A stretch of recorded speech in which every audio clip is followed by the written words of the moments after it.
podcast is brought to you by the Prospect Research Institute, a vibrant online learning community providing high-quality educational content, the opportunity to connect with peers, and an outlet for new ideas in the field of nonprofit fundraising research.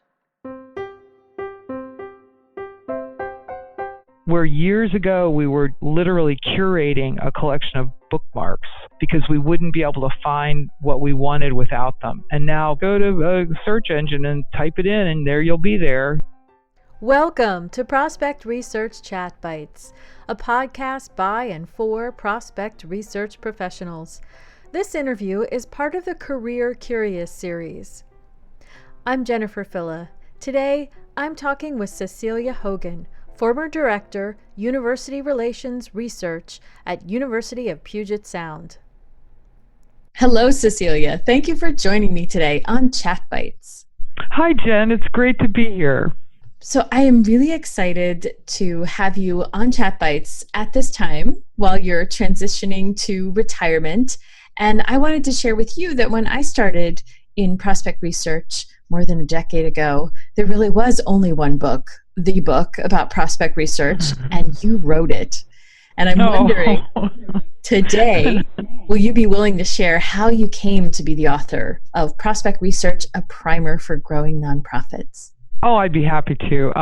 So it's actually a really funny story. Here in the Northwest, actually, our research community is very small. We're small in population compared to other parts of the country, and so right away you make your colleagues your team, across the various nonprofits. And so very quickly, 1993, that was my first year as a researcher. I went to the local chapters meetings. In fact, they weren't even an APRA chapter yet. But anyway, I went to their meetings and I met the biggest dog in town is the University of Washington, of course, in Seattle. And so they always have had several researchers. I don't even know how many they're up to now, probably close to a dozen or something. Anyway, David Lamb, our great David Lamb, we all know for all these years, he was in charge of research at the University of Washington. And I'm not embarrassed to say I just love to talk. I say it's the Irish in me. I just love to talk. I love stories. I love to participate, to be throw my ideas out and hear everybody else's ideas.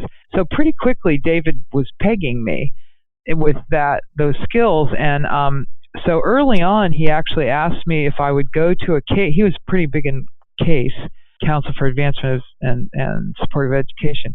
And so he asked me if I would go to a conference in Portland, and he would do researchers using fee-based resources, and I would do researchers using free resources. Because, just with such a time with the internet coming on and, researchers could now do things they couldn't do before. So we did that. And then not too long after that, I don't think, maybe a couple more years later, he, because his name was so big, he got this opportunity to write a book about prospect research. A publisher asked him if he'd write a book, and he decided to get a partner. And I'm going to tell you honestly, Jen, I don't know if I was his first ask or his 42nd ask, but he called me and said, "Would you like to do this?" And I just was tickled. And I said, "Of course I would." And so he and I built basically a table of contents, a plan for each chapter, and launched on our job to write the book. And then he had an enormous life change. He left the University of Washington, and he and his spouse moved to the Midwest, and he began in pretty much independent research work. And so as we went along, we literally had 12 months to get the book done, and we had, I think, 12 chapters, 12 months.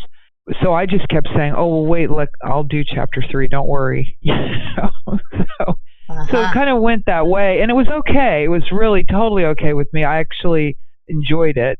And then the craziest part was after we wrote the book, after the book was done, and the publisher who David had signed with, was sold to another publishing company. And you're going to identify with this because you're an author. I had no experience with what happens with a manuscript. Not a clue. I didn't know, do you just send it out and then they call you? Are you supposed to be on their case about it? What do you do? and I didn't know about the publisher being sold. So I paused, and I just like was waiting to hear from him and not hearing. And that was all kind of nerve-wracking, that part, because then at that point you're so attached to what you did. And so then finally that all unwound, and the publisher stood up and said, "Oh yeah, we've got the manuscript. We want to make a book out of it," kind of thing. But I also, as I approached the end of the writing part of it, I realized that I didn't even know if it was any good. Well, so I did this. I recruited alpha readers. I have one of my sisters. I have 3 sisters, and one of them had worked for Microsoft, and she had actually been in technical writing and all that kind of stuff. And she goes, "Oh, you need alpha readers." So I recruited 4 or 5 people to be my alpha readers and to tell me whether it made sense even, and if it worked and what was missing. And they were wonderful. They were absolutely fantastic. That really, really helped. And the publishing company, I have to say this one thing, they were the one who bought it, Jones and Bartlett, they had done a lot of educational training kind of books. So they had this, that's why that book has things in it like call outs with legends almost. You know what I mean? You have to, if you made a table, it had to be surrounded with a block of whatever and be a table.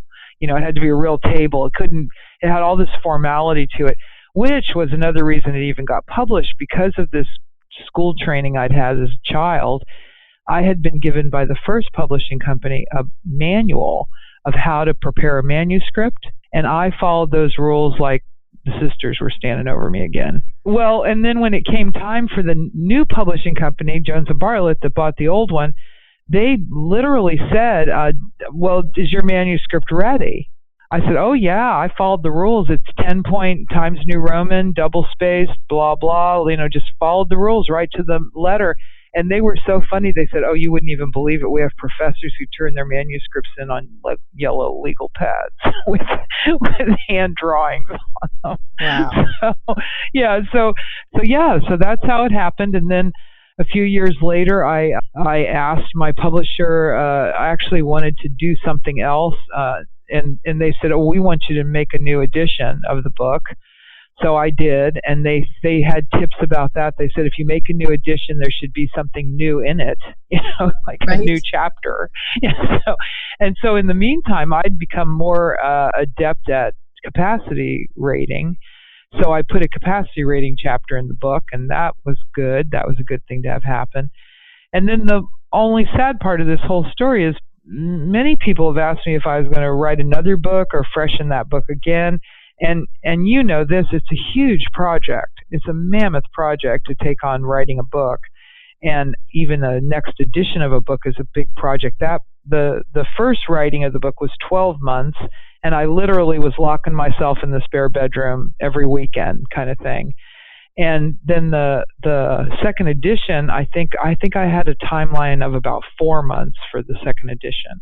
And, if you've got a full-time job too and the rest of your life, it's a really big commitment. So I'm very, very happy to have done it, but it isn't an easy thing to do. That's a great story. And that's a lot of discipline. 12 months, 12 chapters, that's a lot of work. Well, and you had to put yourself on a schedule about it. You really did. And David was such a great pal. And to this day, I just can't even tell you how much I admire that man. But there were things that I didn't know anything about. I literally was a researcher. And to this day, I'm going to do research when we hang up. Because if they ever took that away from me, I would have to quit my job. I love researching. I know a lot of people get into management and they don't research anymore. And they tell me that. That's how I know it. But I love researching. So David, there were things he knew because he'd been a manager that I didn't know. Like bunch of stuff, and so he wrote those. He did all those parts. I didn't do those parts in the first book. So people are really scared of writing, and you brought out some wonderful points. Wonderful points. Yeah. Having people review your work, everything's better by committee. You just get so much input and perspective that you wouldn't have had. And the fact that you're a researcher, if you don't have expertise on something in particular that you need to put in the book, you research it. Yeah, and really that first part about I'm always so surprised. It's real easy to think we can see everything, and to this day it so surprises me when I have to say to myself, "Oh my gosh, I didn't even think of that." And that's what happened with the alpha readers. And I picked one person who actually was barely a researcher, thinking that's who my audience really was. A couple of the people were my Internet Prospector friends. You remember Internet Prospector probably from the mid 90s. Randy Bunny had started that publication when we all started getting the internet on our desks. I do. But anyway, so a couple of them were my Internet Prospector friends, Pam Smith and Pam Patton. And then a couple others were very much less experienced, and so that was great fun. And one of them was so hysterical. All that she kept saying is, "Yeah, okay, give me the next chapter." And I'd say, "No, you're supposed to be critiquing it." She said, no, give me the next chapter. I don't know what you do next. Come on, give me the next chapter. So I thought, I guess it's working. Well, that just shows you how hungry people were and still are for good information and good training on research. Well, our field is actually so technical, and it takes not only the technical part, it really takes a personality that can meld those technical skills with this other part that's able to see out to the horizon, and have good perspective. And so that combination of skills, I actually think, is very unique, and hard to not only teach but to celebrate and value. And probably, the lucky thing is most of the time none of us need any of that anyway, because we know how great we are, right? We do. We really do. We know from what we find, and our work is the trophy. Our great work, when we look at a story we've built and wealth we've uncovered, and then the gifts that follow it, we're like, man, I rocked that one. I call them masterpieces. You always know when you've done a masterpiece. Perfect. That's a perfect title for them. They're masterpieces, and they really are. And we sit in such a wonderful seat of being like the first eyes on those stories. I had this brilliant student once. We always have about 3 students who work with us, student work study. And she was just brilliant. She was a scientist, and she said this is how she put it: we're the alpha to their omega. Wow. Isn't that perfect? It is. That's great. So now that you're preparing for retirement, this big transition, I'm wondering if you're willing to reflect a little bit on what's changed over the years since you entered the field. I'd tell you, it's hard to say that there's anything more important that's happened than one single thing, and it's the internet.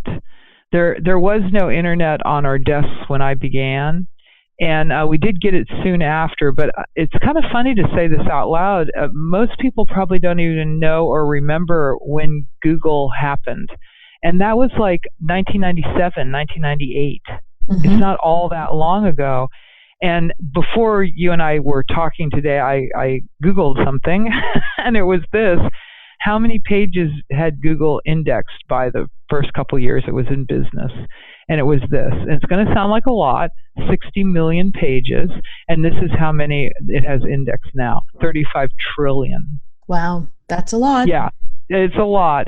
So in those early days, and I referenced Internet Prospector, which some of your listeners won't know a thing about, but it was a newsletter, an electronic newsletter, and 5 or 6 of us got together. Randy Bunny had founded it, and I came in on it a couple years after it started. And so we'd get together and we'd find websites that we thought would be valuable to researchers, and we'd write up this email that went to the research community and tell them about these websites. And in thinking about this today, I thought we don't even need that anymore.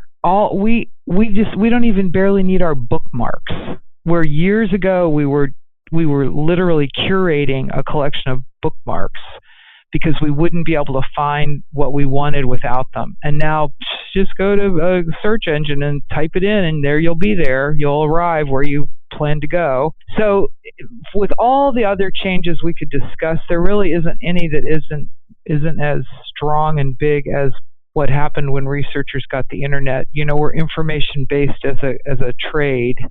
There just isn't anything to equal that change in our line of work. I literally came here to this office and had rows and rows of filing cabinets and a paper Rolodex, and a telephone, those kinds of things. Had a computer on the desk, there's no doubt of that, but had no internet. And I don't know, this is really hilarious if you'll remember this or knew about this. During this period, one of the sessions at an APRA conference was like how to help managers, not the whole session, part of the session was how to help managers know how to oversee their employees' internet use so that it wasn't just a toy.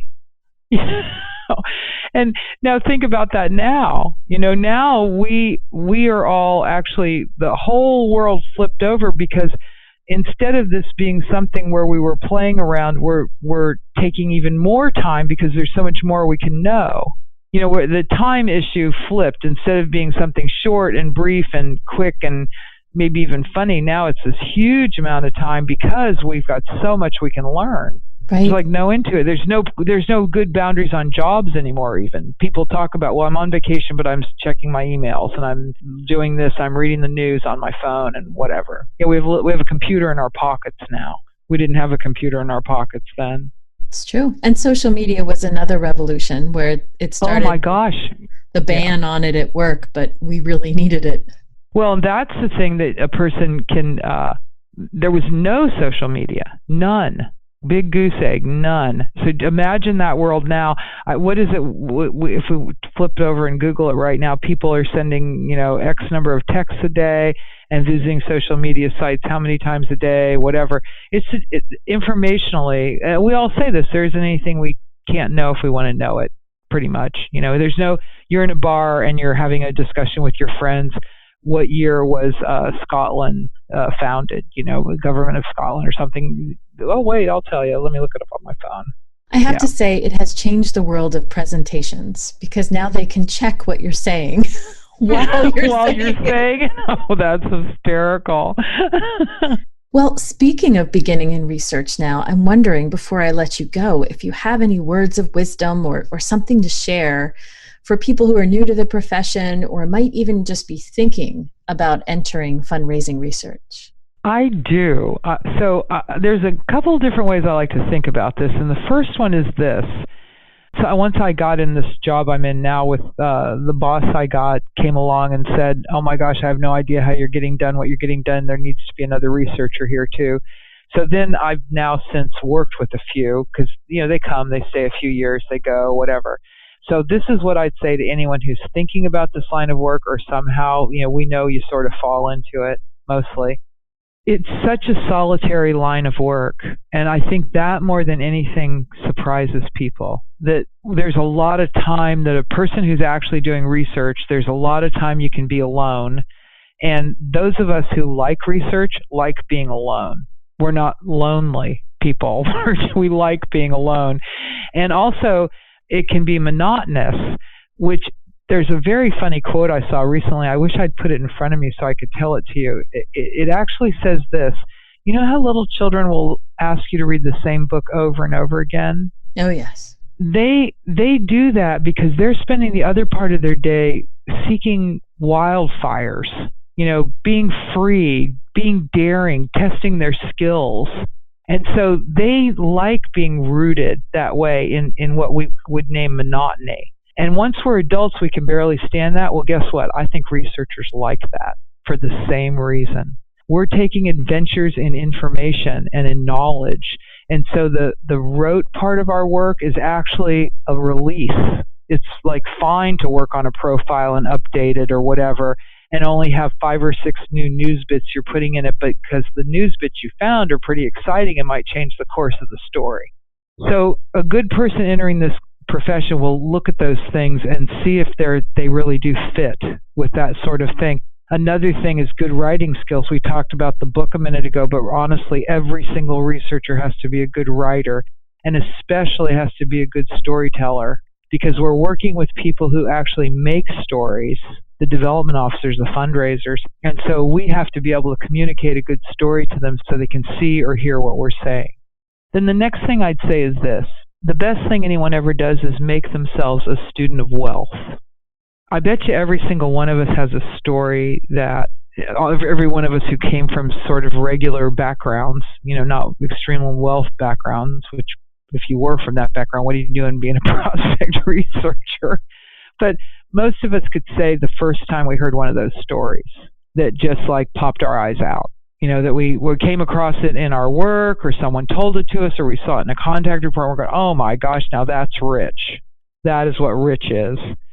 I had this experience, and this will be controversial, I think, what I say next to some people, where I was at a meeting, and a research meeting, and someone began talking about how they look at mortgage debt. They're like researching, and they find the properties people hold, and sometimes you can see the mortgage information's publicly, held. And I thought to myself, why would you even bother with that? Because here's the thing, rich people don't use money the same way we use money. If I could borrow money at 4%, but I can earn 10% of it in the stock market, why would it matter to me how much I borrow on a mortgage? I'd borrow as much as I could. So that's the sort of thing I'm talking about being a student of wealth. Learn to understand wealth in such a deep and profound way that you are actually getting to the right stuff after that education you give yourself. And then the most important thing of all is, guess what? Stay with it. There's going to be a lot of rocky spots. You'll wind up working with people you can't stand. And you'll have bosses that are terrible. We all know that. That's every job. There's nothing special about research that is free of those kinds of things. But if you just keep at it and realize that it all changes, it all just keeps changing around you. I can say that from 25 years at the same nonprofit. It just always is changing. Every few years there's new coworkers and new bosses and new tasks and new missions, and it's fresh all the time. So don't get scared and dart. You don't have to dart. You can wait and it'll change. Very sound advice. Very sound advice. And I just want to thank you for sharing today, but also for being a generous and sharing person your entire career. It's wonderful. Wonderful. Thank you. Well, you're very sweet to say that. Honestly, I've just had so much fun. I couldn't even have wished for a better profession to be in. We all have many friends who do lots of different things, and to get to do work that actually turns into fill in the blank, helping people get the surgery they need, feeding people, housing people, getting people the education they wouldn't get to have, all those things. That's what our work turns into. It's just an absolutely fantastic way to spend a lifetime. I agree. Yeah. Thank you. Okay. Thank you so much for having me. That was Cecilia Hogan, former Director, University Relations Research at University of Puget Sound.